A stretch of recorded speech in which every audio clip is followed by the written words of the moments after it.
but she wants to get into doing things to help people. And she has, 2 kids and no man, which she doesn't want. I don't want a man either. I know how you feel. But, I just got into this conversation. We just started shooting the breeze about sort of life in a way.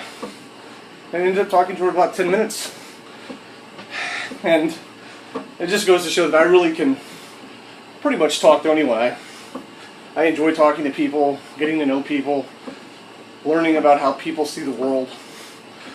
Like, I'd be fascinated to talk to like Paula Deen and George Zimmerman, because I don't believe anything I've seen in the press. And I'm not going to get into that, I promise. My point is, I'd like to see where they're coming from, what's on television versus how they really are as people. I find that really interesting. Just like this lady that I was telling you I share a certain commonality with, and a certain appreciation for, because of she has some things going on in her life that I don't have. Like, I have the single life experience in a certain way, but she has the married life experience. And I find that really interesting. Not because I'm a sleazebag and I go after married women, because I don't do that. I've been cheated on far too much. Well, far too much. Once is far too much for me, but it's happened twice. So I don't pursue women like that. If women are in a relationship, I'm happy with being friends with them. But I'm also learned something about myself, that if I meet a woman and I start dating her, and then all of a sudden she says she doesn't want to be dated anymore, it's not because I'm purely interested in the physical aspects or the romantic aspects of a relationship that I don't want to be with her anymore. But it's because, at least until I'm in a different mindset, I'm not going to be able to associate her as just a friend. And I'm sure as hell not going to want to sit back and hear her tell me about how she starts dating other people when I've had romantic feelings for her. That's just lying to yourself about something and trying to convince yourself that you can change your views on a dime. Now, ultimately, I don't want to be with someone who doesn't want to be with me, who goes from being interested to not being interested. Ultimately, why would I want to be around that person? Because they're a reminder that I wasn't good enough for them in that way. And I don't mean that in a self-deprecating sense. I just mean they chose to decide I wasn't what they wanted, what I wanted something, and wanted to share something with them. It would just be counterproductive to both of us, because they would think they could, and it would be the same if I was with them, I'm not going to date a woman, and it's happened before, and then tell her, oh, hey, I'm not interested in you anymore. I just want to be friends. It's almost just like, it's not just like, it is insulting in a way. To tell someone, oh, I just want to be friends now. I've gotten, I've shared certain experiences with you, and now I want to go find someone else to share certain experiences with, but I'll keep you as a friend. That's not cool. That's really disrespectful, in my opinion, to someone. If you know you don't want anything with them anymore, romantically, be honest with them and say, listen, or not listen, but I want to tell you that I don't have a romantic interest in you anymore. Can't explain why, beg your pardon. Just don't. And I've enjoyed the friendship we have, but I'm not going to, ask you to stay friends with me because I know how difficult that can be. It's pretty much my approach to it. Now, for some reason they say, I want to be friends, and I would say, why don't you think about that for a couple of days and decide if that's really good for you. That's how I would approach it. Think about if it's really good for you, and not 2 days, because you're still burning from it.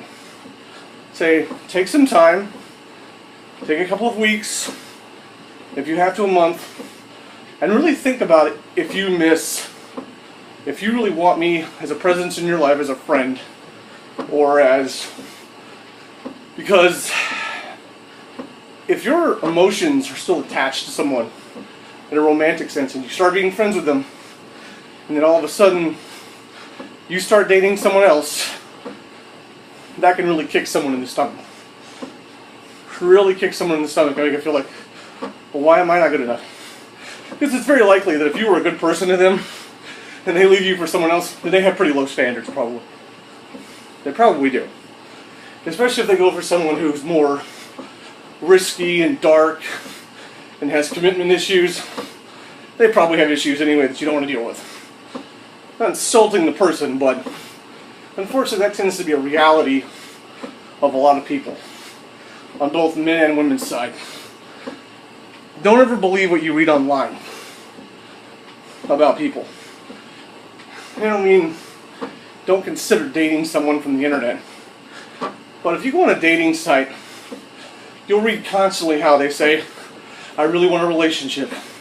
I really want to find someone.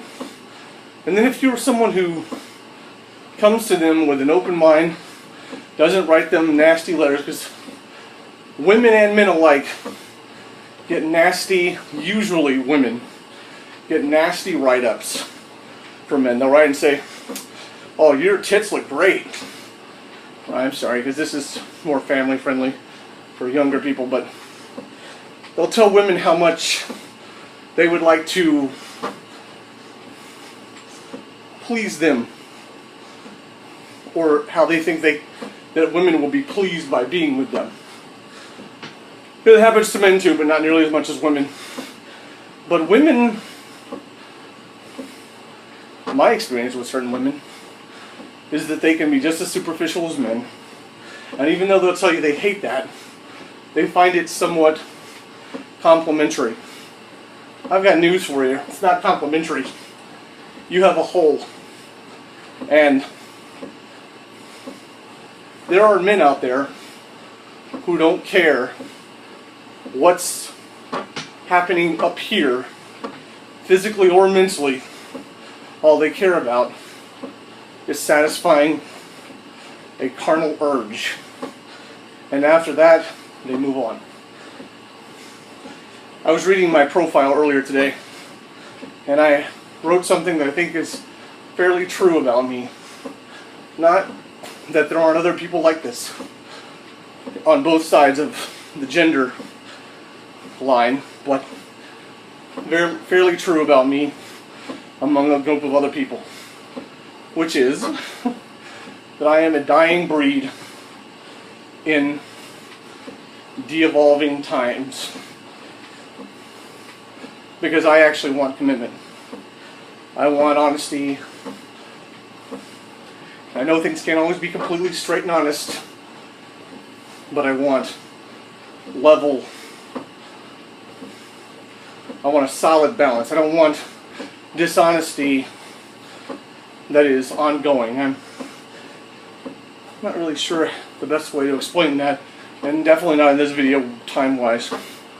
I'll try and put my thoughts together in a more clear way, but I have to go for now because we're already past time, and I don't want to make this video harder to upload than I can. But don't emotionally attach yourself to people that you meet online until you've met in person and you've really evaluated your interactions with them personally, because anybody can be anything on the internet.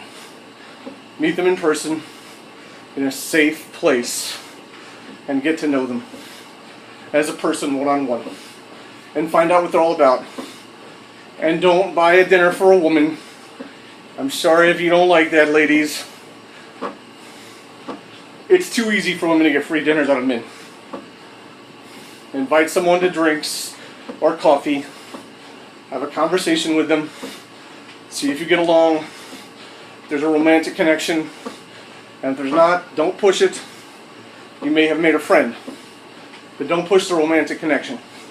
If you're seriously looking. Now, if you're just looking to get laid, it's the bluntest word I can think and the least offensive.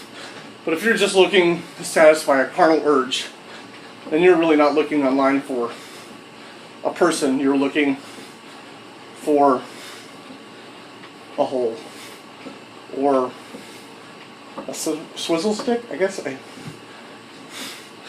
Anyway, be cautious and take care of yourselves when it comes to online dating for your safety, physically and emotionally. I'm not saying block yourself off. I'm just saying enter with awareness that words are one thing, actions are another. So, take care of yourselves.